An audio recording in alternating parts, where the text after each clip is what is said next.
It is Monday, June 5th, 2023. This is another edition of Baseball Today. That is my man, Trevor Plouffe. I am Chris Rose, producer Dan along for the ride as well.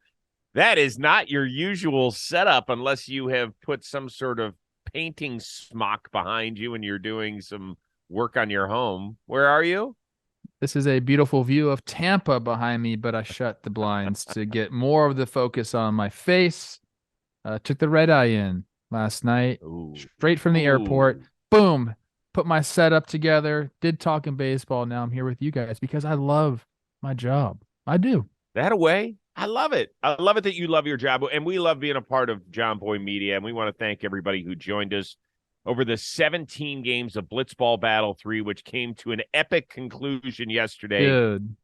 Boy, oh boy. It was unreal. It was 5-0 after an inning, and everybody's like, this sucks. This championship game sucks. I'm unsubscribing. And then we got drama.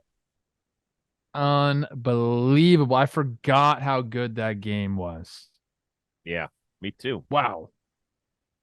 So special shout out to obviously all the people that joined us throughout this journey, the competitors who made it a ton of fun, but the edit team that put this together, our production team. I'm telling you, people, if you just had a little knowledge of what it takes to kind of pull stuff like this off, you would be amazed. So a great job by everybody who was producing, directing, doing the audio, setting up the warehouse, everything about it, and then editing the show together to make it sing the way that it did.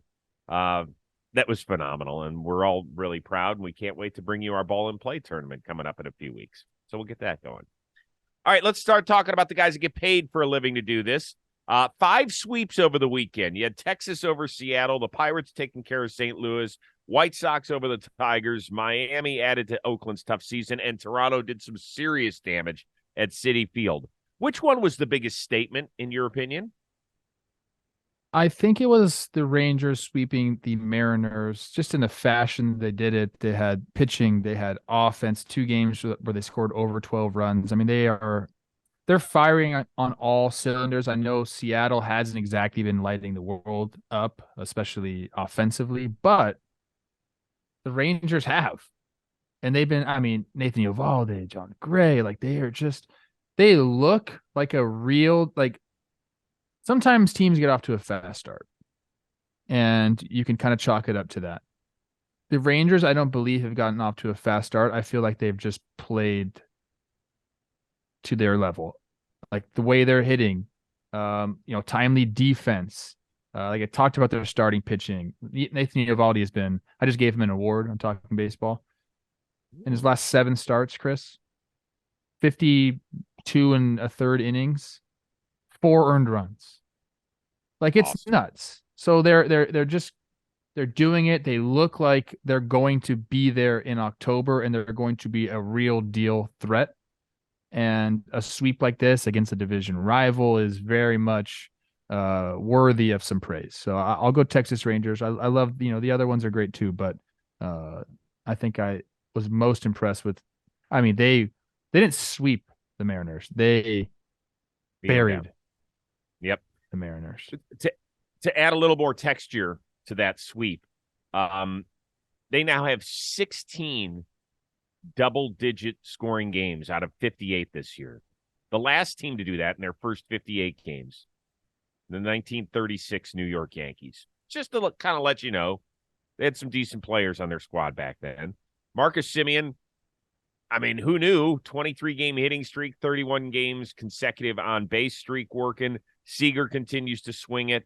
Out of their last 12 wins, and this is the part of the Rangers where, if we were to say, well, what's their weakest part of their ball club? No question, it's the bullpen. And they're serious about contending for the AL West and then making a deep run in October. They're going to have to add pieces to that bullpen. But what they've done is they've made it so that they don't have to, it doesn't come down to the end of games. Out of their last 12 wins, only 3 have been fewer than 4 runs. So you take that part out of the equation with building such a big lead, thanks to a potent offense and a pitching staff, which has been really good without Jacob deGrom. So I would agree with that. I do want to show just a little bit of love to the Pittsburgh Pirates, who we thought had just kind of come tumbling back to earth. They've won 5 straight games. They took care of the St. Louis Cardinals at home. So that was nice for them. He's the Cardinals. Yeah, I mean, look, if you were to tell me that Luis Castillo was going to go 7 innings, was it 7 innings shut or 7 innings won? I think it was 7 innings one, but I'd have won to look. against the Rangers, I'd say, oh, okay, Seattle won that game. But nope. Yep. You go win it 2-0 because Gray matches up right against him. Yeah. He's been great He's since the beginning of May in particular. we did some deep diving on him. His four-seam fastball used to just get absolutely crushed in Right. Coors, and now it's one of his better pitches. Or I think it's actually gotten down to neutral. Excuse me. It had like it had a positive 12 run value just a year ago, and now it's working for him. So that's going to make a difference. And I know what you're saying about the bullpen, and they haven't had to have a great bullpen to get off to this fast start. But you're right; they're going to need to make a move at some point. Yeah, you're That's not going to normal. be That's putting up double normal. digits. Yeah, you're not going to be putting up double digits in a consistent basis if you get to October, and you're not going to be winning. Jacob games deGrom by has barely 4 even more pitched runs. for this team. It's unreal. It really is. Biggest series heading into the weekend actually was pretty fun, I thought. Yankees Dodgers. New York ends up taking 2 of 3 out in Chavez Ravine. What was your biggest takeaway from it? That these two teams are both really, really good. Even if the Dodgers have to dip into their, rotational depth, similar to how the Yankees have as well. But these are two really good teams who I believe, like I would love to see this series happen, 4 or 5 times a year. That's just how good the baseball was. I mean, Bobby Miller looked great. He's been my guy. The lasting image will probably be Judge running into the fence and Oh breaking the yeah. fence. Hopefully he's okay because that's obviously the main cog that the Yankees offense and just team in general has. But I just think it was everything it was hyped up to be. You mentioned all the stars, showing up in LA, and they did, and then the games were good. We had Garrett Cole look like himself. We had Clayton Kershaw look great. We had the 6-run outburst for the Dodgers offense that helped Kershaw achieve that. It was just good baseball, and I think that these two teams are very evenly matched. And I mean, I know I sound like a coastal elitist, but I would think that would be a very beautiful World Series matchup. It would be. I mean, if your team has been knocked out, even if you hate these teams, it's something we have not seen since 1981. I think it would be a ton of fun. There's no question about it. What did I learn? That the Yankees are about to have a World Series winning pitching staff. Now, I'm not so sure that the offense can match it. I'm just not sure. I think they're going to have to make some moves. And I'll be curious to see if Brian Cashman does. So that's my biggest takeaways. I was out there at Dodger Stadium getting some content on Friday, and I saw Carlos Rodon. Said he's feeling good. He was out there working, so we think he's coming back soon, perhaps, from the back injury. Maybe after the All-Star break. Who knows? They're not putting a date on it. But that bullpen has been the number one bullpen statistically in all of baseball. Clay Holmes is, after kind of hitting some rough patches, has been freaking nasty. Herman was great this weekend. Cole was great this weekend. And after Severino got tagged for 6 runs in the first, and he felt like he was tipping pitches, but who knows, whatever. The Dodgers, I don't want to take anything away from the Dodgers because they lambasted him. After he gave up 6, the next 25 innings, the Yankees staff gave up 6 total runs against a pretty damn good offense. So that is an elite pitching staff right there. That's what I learned. Yeah, it was a great series. Fun. Yeah, really fun. By the way, I think the Yankees do need a left fielder. I mean, you talked about offensively they need to add some people, but Stanton comes back. Is JD, like, he had some pretty good swings there in that series. Like, are those Yeah. guys going to be the difference maker in the offense? You elongate that offense. Scary to think about what they could do. How much credit should I get? Donaldson hit 2 and Stanton hit 1 on Friday night. How much credit should I receive after I spoke with JD for a half hour and Stanton for 10 minutes? Do I get any of the credit You or talked no? to Josh Donaldson for a half an hour. Was he lonely? I What's could. going on? Yeah, he was out. So he was on the field taking BP when I walked in the stadium at 2:00. And he did our little fun baby ball players thing, and we just sat and shot the shit for a long time. We hadn't seen each other in a while. We've kind of been up and down over the years. Like he's always made fun of me, which has been kind of fun, but I couldn't tell if he was like mad at me or just making fun. But we talked about a lot of stuff, including some of the shit he takes here on John Boy Media. Yeah. Not from me. No, not from you. Oh, talking Yanks. Yeah. So we talked a lot about it. It was good. I think it helped out. We'll see. All right, so it's June. That means it's summertime. That means your days are going to be packed with fun-filled excitement. It means that at the end of the day, you want something good, hearty, nutritional to eat, but you don't want to spend hours in the kitchen. Perfect. HelloFresh is here to take the work out of eating. You want to reach your goals, delicious calorie smart and protein smart lunch and dinner options. Plus, they got new vegan recipes as well. It's the place for you. HelloFresh's seasonal ingredients, they're picked at peak ripeness. They travel from the farm to your doorstep in less than a week, and fresh flavors are there in each and every bite. HelloFresh delivers mouth-watering, chef-catered recipes, fresh ingredients to your door so you can spend less time meal prepping, more time stuffing your face. With 40 recipes and over 100 seasonal and convenience items to choose from each and every week, you will find meals everyone at the table will enjoy. And no worries if you're not a pro in the kitchen. It's fine. I'm not either. I love to make meals with Michelle, but there's certain things she'll let me do and certain things she will not let me do. There are plenty of things that I can do in HelloFresh. Feel like I am contributing. Feel like I am being part of the meal. At the end of the day, I am the chef champion of the world. So today, head on over to HelloFresh.com/today16. Yes, use that code today16. Why? 16 free meals plus free shipping. That is HelloFresh.com/today16. Start using America's #1 meal kit today. Padres. They lost 2 of 3 at home to the Chicago Cubs. Not a very appetizing weekend for them. After Friday's loss, Fernando Tatis Jr., he's at a loss. I mean, one day we'll play one of the greatest baseball out there. The other day it just doesn't happen, you know? And, like, I don't know if the baseball gods are punishing us right now, but damn. We're just going to keep pushing, and we're just going to keep working hard. Isn't the #1 rule you don't talk about the baseball gods, Blue? Oh, you can talk about the baseball gods. I'm okay with that. Yeah. All right. You just try to praise them, you know? Yeah, he's like, they have the almighty power. So if you look at the standings, the Padres and the team they lost to in the NLCS last year, the Phillies, are both 27 and 32. So I ask you this question. One, both, or neither are going to be just fine? I think both will be just fine. We're 60 games into this season, 100 games left to play. And that is the biggest difference between our sport and everybody else's sport, is the length of the season. And, when that happens, like, the good teams find a way to be good over the long haul. I think both teams will be all right. They're both 4.5 games out of a playoff spot, bro. 4.5 games. That's nothing. I know they haven't performed how they want to perform. I understand that. And it seems like they have a lot of shortcomings. I mean, their offense has just been bad, essentially. But there's too many good players for it to be bad over a 162-game season.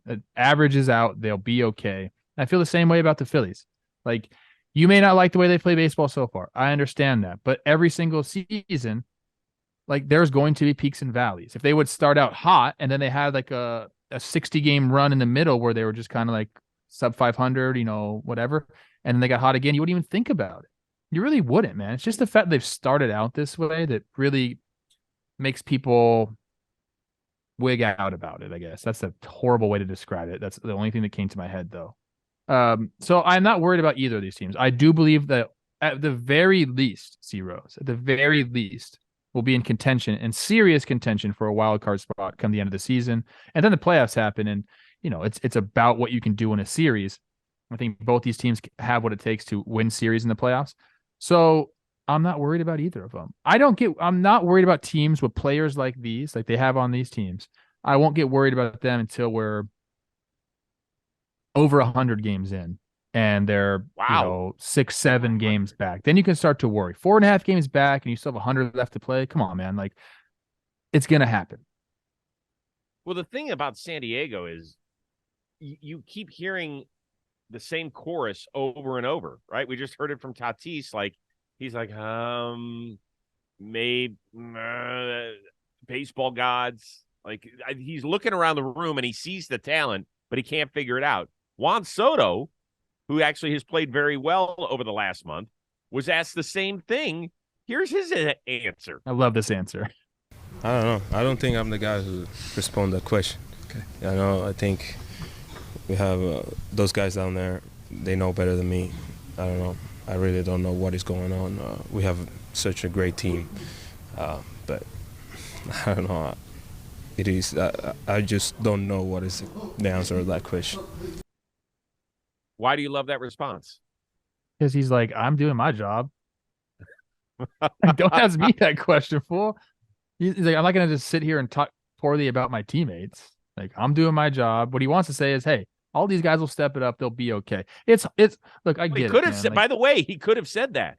Yeah, well, maybe I should be his media coach. I don't know, dude. It's hard to have when you're in this and you should be performing better than you are. It's hard to have that positive attitude. But like, you learn to have perspective.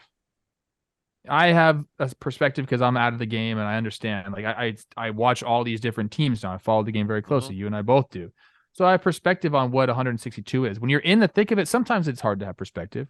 When you're losing series and the Cubs are beating you and like Tatis says, like, some games are good, some games are bad.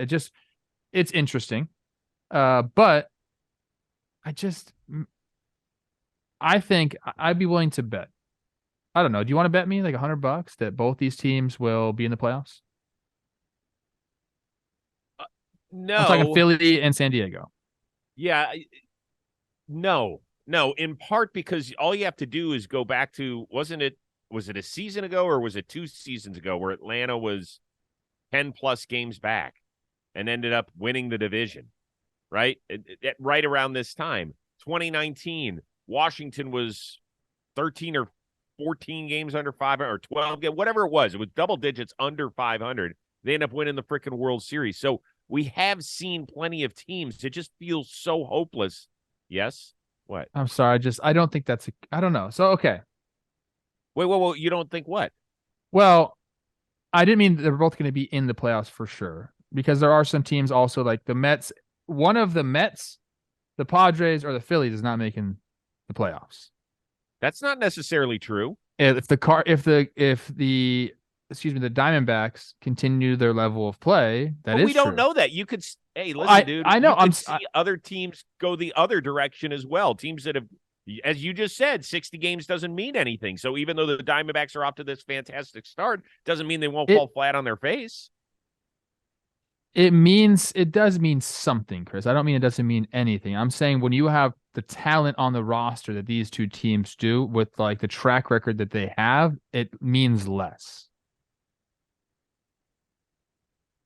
Okay. I'll buy that. I will buy that. But they're going to be in serious contention for a playoff spot. Serious contention for a playoff spot. But I think we can agree on this. Neither one of these teams have great farm systems. I mean, the Padres have been digging into that war chest for years and making trades for big names. So they've given up a ton of talent. Philly, for whatever reason, they just haven't been able to develop a ton of guys, or the guys that they thought that were going to come up and help save the day haven't done that. So they've gone out and spent via free agency dollars, mostly. But Kyle Schwarber, yeah, he's hit a ton of home runs. He's got a negative 1.2 WAR or something. Alec Boehm, negative WAR. Trey Turner, barely above 0 WAR. So the guys who are there are going to have to fix the problem on both coasts, in my opinion. Jake Cronenworth, he got huge extension. He's been terrible. Trent Grisham, he always hits some home runs, plays Gold Glove type defense, but he never hits above 200. They get nothing out of the catching position. That's why they signed Gary Sanchez. So both of these teams, it's going to have to come from within the walls right now. I mean, the people you mentioned, like Trey Turner's, there's no way in the world that Trey Turner keeps performing at the level he's performing at. Like, there's I no would chance. agree. So a lot of those guys with track records will turn it around. I'm just not like a panic guy. And, like sometimes like I said, when you're in there, like you can panic when you're a player and it's not going well for you. But the real perspective you should have is, I'm going to be there. Prince Fielder told me that when I was on first base as a young buck. And I said, man, I'm started off slow. He says, don't worry about your numbers till the end of the season. They're going to be there. If you're a good player, your numbers are going to be there. I can't get off the Padres train. They were my World Series pick. So are you off the Phillies more than the Padres? I guess that's a question for you. yes, I am. Interesting. More. Yeah. Okay. More. Bigger home run hit on Sunday. Jake Berger's walk-off grand slam for Chicago took care of the Tigers for the sweep. Or Eddie Rosario, your former teammate, hitting a go-ahead slam 2 down in the 9th to take a series in Arizona. I feel like I'm a little bit biased on this one because I'm going to go with Eddie Rosario for a couple different reasons. Yeah. Number one, look, you just lost 2 out of 3 to the A's. You're about to lose 2 out of 3 to the Diamondbacks. You're going to go back. I think they're going home. So you get on that plane losing. Yeah, they go home and they play the Mets, by the way. Yeah. So 3-3 on a West Coast trip. Great. 2-4 on a West Coast trip. Not so good. So it saved them. Not only was it, 2 outs, last out of the series, he does it. It's also Peter Moylan on the call. So that was really awesome to hear. When I didn't know he was I didn't know he was doing the game. So when I listened to the highlight, I was like, Peter. Did he go, Jolie Olive, fucking Jolie Olive did it. Fucking Jolie Olive did it. Basically that. When it got hit, he like cheered. You're not supposed to like really cheer, but like, how could you not? I don't know. You can cheer. I think so too. I'm over that, dude. Like, hey, anyways, I thought it was a really cool moment. By the way, they work for the team, essentially. Some of the guys are actually hired by the team. Some are hired by Bally's. I feel like I was pretty much hired by the team for my position. You were. I did pretty my much. research. Anyways, so I picked that one because it's near and dear to my heart. Yeah, plus he had a great series out there. Boy, Yeah. They just couldn't get him out in critical situations. Ended up hitting 3 homers, and when he's hot, man, he is a fun watch. Yes, he is. He can get hot. I had a feeling you were going to pick that. It was big for the Chicago White Sox for a number of reasons, none more so important than the fact of who actually got the win on the back of his baseball card yesterday, and that was Liam Hendricks on National Cancer Survivors Day. That's freaking cool. I mean, amazing. I love that. It is amazing, and there's going to be some bumps in the road for him just baseball-wise coming back, right? It's going to be hard. He's not going to be the closer next week. He still is going to have to work through some things and being prepared and being there to pitch on back-to-back days and stuff like that. But just to see him out there and competing and yelling fuck every time that he throws one to the backstop or something or in the dirt is awesome. For the team, I know you think that they're done, but they're not because they're in such a shitty division. And Keenan Middleton, who's actually been a decent reliever for them, said 3 weeks ago, I was on the mound and they were chanting, sell the team. Remember, we heard that in the crowd, and now they're cheering for him. And he goes, that's the way baseball goes. Like, I'd be doing the same thing. I get it. But I think that there's probably a little bit better vibe with that team right now than there was 3 weeks ago. Oh, yeah. He just swept. So definitely a better vibe. I didn't give up on them. I want to give up on them, but I can't. No? Yes, you did. Yes, you did. It's okay. Did I? I talked about so much baseball. I thought what I said was that it's like the Titanic. We're going down, but I'm the violinist on the Titanic. Did I not say that? It has been a pleasure. I think that's what I said. How can I go? Thank you, Dan. Dan said I said that. Yeah. I think you said it, and you do as much baseball as anybody around here because you have 2 different extremely successful shows out there in the universe. So it's hard for you to keep track of what you say where. I think I do a good job here's keeping the thing. track. I would remember You if I do. was like, F this team. It's when you give two different opinions on two different shows. That's when we're going to catch you. So we're not going to hold you against this I've one. probably done that before. That's okay. As I get more information, my opinion can change. Take Yeah. that, people. Everyone should learn from that. Absolutely. Be a learner. Last thing we get out of here, before we get out of here on the podcast and the YouTube side of things, we did talk about the Padres losing a series in part because Marcus Stroman just continued his wizardry on the mound. Strikes out Juan Soto looking and then gives him kind of a Soto-ish shuffle and then a little stare down. And I don't know if you saw Soto on his way back to the dugout. He kind of gave it one of the, like, okay, I'll remember that. Did you see Stroman tweeted afterward, by the way? I didn't see. What did he tweet? He said, listen, I have nothing but the utmost respect for Juan Soto. He's one of the greatest hitters that I'll ever face, essentially, because I'm just having fun. And by the way, the next time he clicks me, I fully expect him to pay me back. Did you have a problem with the Soto shuffle on the mound? I don't, because of that very reason. If you're going to shuffle and you're going to stare at guys if they throw a ball and you're going to do all these antics in the box, like, you have to be able to take it. And, obviously Marcus Stroman is a guy he's going to give it back to you, and he deserves to. I have some stats here. Do you want to hear them? Why not? He's been great this year, C. Rosie, as we know. I think he's second in the NL in ERA. But since 2019, in his last 103 games started, he's pitching to a 3.11 ERA. Now, he pitched in 2019. He didn't pitch in 2020 because of COVID. He opted out. And then the last 3 years, 2021, 2022, 2023, 100 games started, a 3.11 ERA. I mean, you're an ace. He's an ace. There's no other way to chop it. Yep. And, he's 32 now, but he doesn't look it. He seemingly has I don't know, another 10 years in him. I mean, you look at his body and the way he's moving, like he prides himself on his mobility and being an athlete.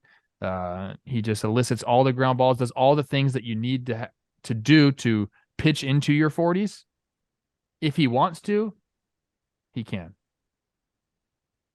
He's been awesome. I love what he did. I really do. I think it's fun. I love the little battles, and I want Soto to be a little ticked off. I really do, so that I don't know if I think their season series might be done. I think San Diego's already gone to Chicago, but I could be wrong. So it might not happen until next year, even. But I want them to have that memory because I want to see good battles. I love it. If I've learned anything from the warehouse games, I mean, you're talking to a guy who went to sleep on the ground after hitting a walk-off homer. I was trying to be as disrespectful as possible. If I've learned anything from the warehouse games, is we need more of that. As long as people aren't getting upset and throwing at people and trying to fight, like, dude, it's entertainment.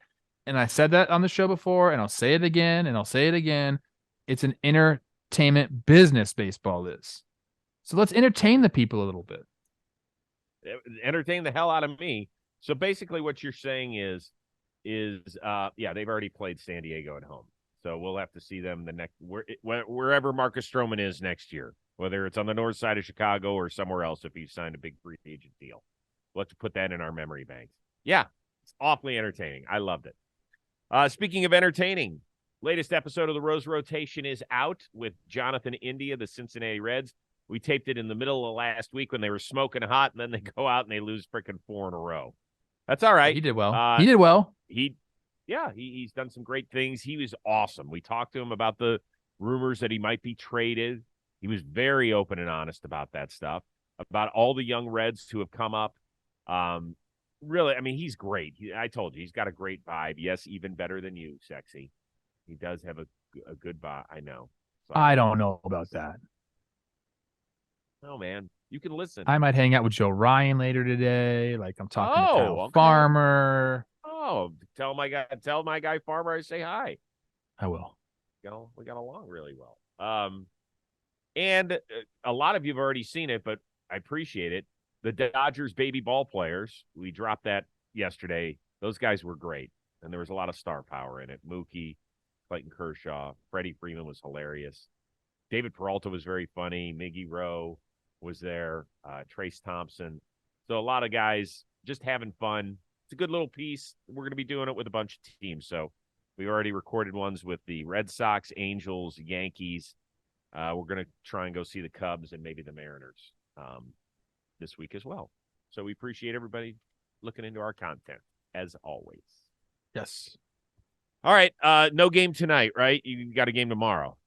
Day off today. I'm gonna go. I don't know. My back is hurting right now. I'm gonna go to the gym. I think. Try to stretch it out. Okay. Yeah. Use that foam roller.